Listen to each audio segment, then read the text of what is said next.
So you stated in your pre-show notes, girlfriends of mine who accept so much less. Forgive me if you already talked about that? Okay, so what I meant in my pre-show notes, I guess, is I guess it was part of a broader, I thought it would be part of a broader conversation, but I guess my main point is that kind of returning to the traditional conversation in what girls who want to follow a traditional path think, they, I think, realign with what guys are willing to give, especially in this generation, because of non-traditional lifestyles and because of, I think, what they've been made to accept is really my point. Yeah, I'd say, like, obviously not from me because I don't live the traditional lifestyle, which we have decided. But I do have loads of friends who have put up, and even before I got into this job, actually, when I did live the traditional lifestyle at university and all that kind of stuff, people do just kind of almost like want to be with somebody, and they'll take it and get treated really badly. And I think that is like something that it's sad when you see your like best friends go through that, because you're like, you're so much better, you're so much more worth that than how they're treating you. And I feel like some men just don't do it right. Well, and I think that it's, I think it's on both sides. I think that, I see a lot of women not wanting to, they kind of go out, I just don't want to be lonely. Like, I'd rather be with someone than be lonely. And I think that ultimately is creates a settling culture. And then people see, social media, we have so much at our fingertips. We were not supposed to access this many people. We were supposed to be part of much smaller groups, and I think that it's changed the way that people look at things. People are statistically have never been lonelier. I really don't feel like women's standards are too low. Gotta be honest with you. No, I feel like some are very high, but I feel No, hold on. This is for Alexis to respond to. Oh, sorry. Yeah, I just don't feel like women's standards are too low. If they're settling, they're probably actually not settling. They probably are generally getting somebody who's equally yoked with them. Generally, that's what that's been my observation. I get what you're saying, and I tend to agree in some part. I think that people do get what they set out for, and what they, as I said, it's reciprocal. But I also think that girls might be giving a lot, or think that they're giving a lot, or live their life a certain way, and then they accept something that's much less than that. Well, elaborate on that. Too.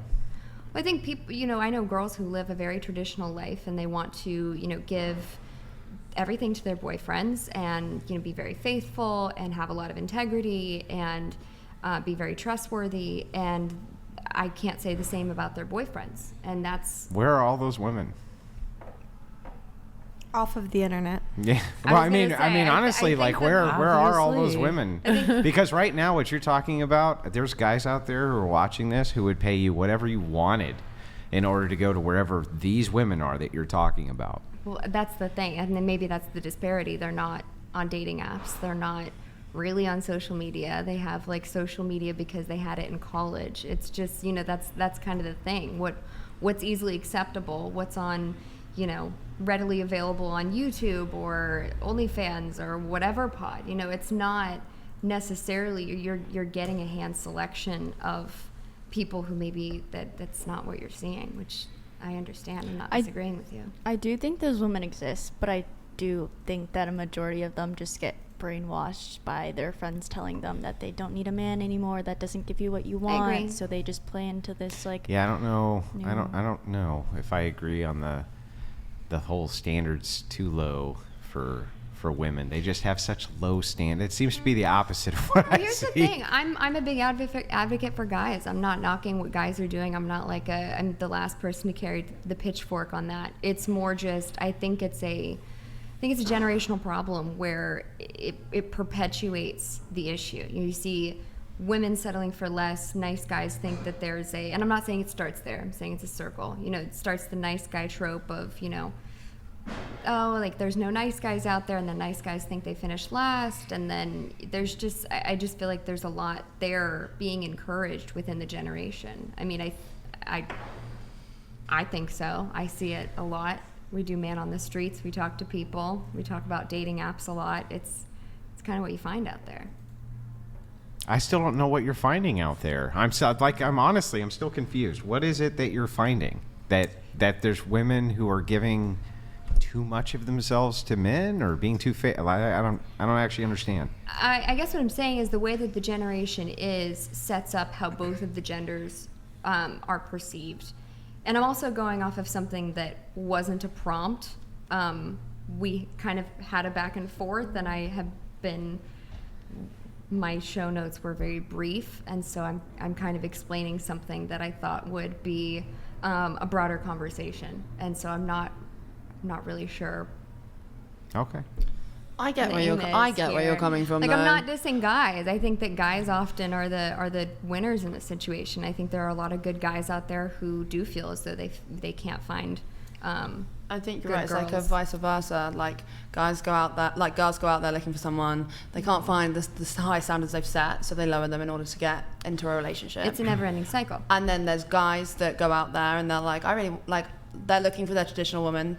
They kind of can't find her, so they find like a less traditional woman, and that makes them sad too. Yeah, and the internet, I mean, transparently is very sexualized, so I think guys think that they need to be doing more. Girls think that they need to be doing more. They keep one-upping each other until everyone thinks everyone's kinky, and it might just all be more normal than we think, but it's perpetuated by social media. On the standards thing really quick, Nick, can you pull up in the Dropbox podcast infographics folder, it's the hypergamy infographics. And Alexis, to tie this back to the rating 1 to 10 question, which you chose to omit answering to, kind of how this is potentially tied into that is that you have, because you're saying that, well, women are lowering their standards, or they have low standards for men. But I actually think that women have way too high standards. Like, I don't think it's an issue of men having these crazy high standards and women having really low standards. I mean, I agree with you. I completely agree. I was the one arguing reciprocity earlier, and normally standing up for guys. I think I was given an out of context prompt and nothing to go off of. Wait, so are you, because you provided that in your pre-show notes, so I'm just going off of what you had written. You mentioned, your girlfriends were, I guess, kind of, wait, let me see, I don't want to misquote here, but you said your girlfriends of mine who accept so much less. It just occurs to me, for example, with the rating scale of the 1 to 10 thing is, a lot of women are kind of have an overinflated sense of self, of their own attractiveness or value in the dating marketplace, not their human value, but their value in the dating marketplace. And so they have an expectation of partnering with a man who, quite frankly, is out of their league. And that's why the question of asking someone to rate themselves on a scale of 1 to 10 is actually very important, because if you don't have an accurate self-assessment of where you potentially stand or do stand in the dating marketplace, then you're going to be shooting outside of your league. And this is where women get into trouble, because as a man, if I try to have casual sex, if I shoot my shot with a woman who's outside of my league, hey, let's have casual sex. That's not verbatim how I would go about it, but that's my angle.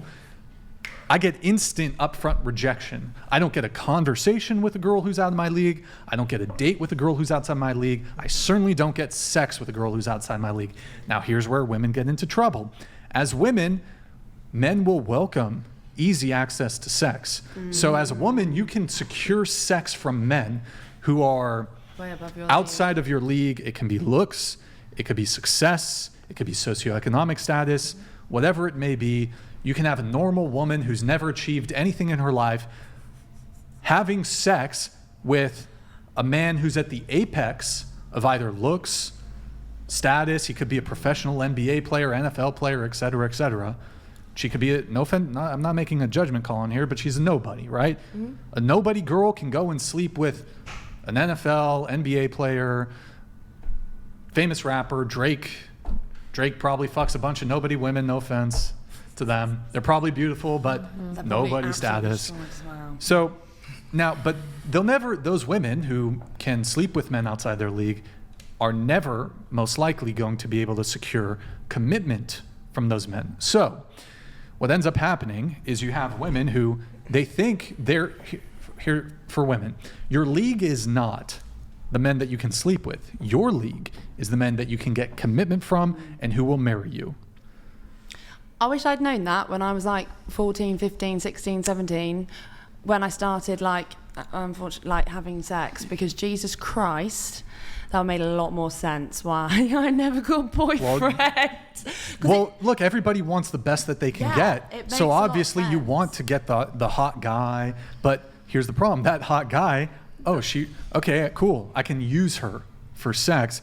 And so again, that's the way a lot of women get into trouble. And here's the difference, right? So as a guy, if we can sleep with a girl, we can probably get that girl in a relationship. But as a woman, if you can sleep with a man, it's not clear to me if you can get him into a relationship. So, and also, we'll sleep with women and just using as a disqualifier, just based on looks. Just your looks, we will 100% disqualify you from a relationship, but we won't disqualify you from a sexual relationship. Whereas for women, it's the opposite. So for women, for you to sleep with a man, to have sex with a man, he typically has to be at least attractive enough for you to be in a relationship with him. So that's a big differential. That's where women get into trouble. And that's why the rating question is important, because if you don't have a good sense of where you stand, you're going to be aiming for guys outside of your league. You're going to get used. And I also think that women tend to rate themselves off of self-esteem rather than off of physical looks. Yeah. This is what I've noticed many times is like, obviously there's women who I've seen in this show who have given ridiculous numbers in comparison to how they look. And when I ask them why, they basically say it's because for me it's self-esteem. What I'm telling you is the personification of how I feel about me. It's my self-esteem. That's not really what the question's asking, though.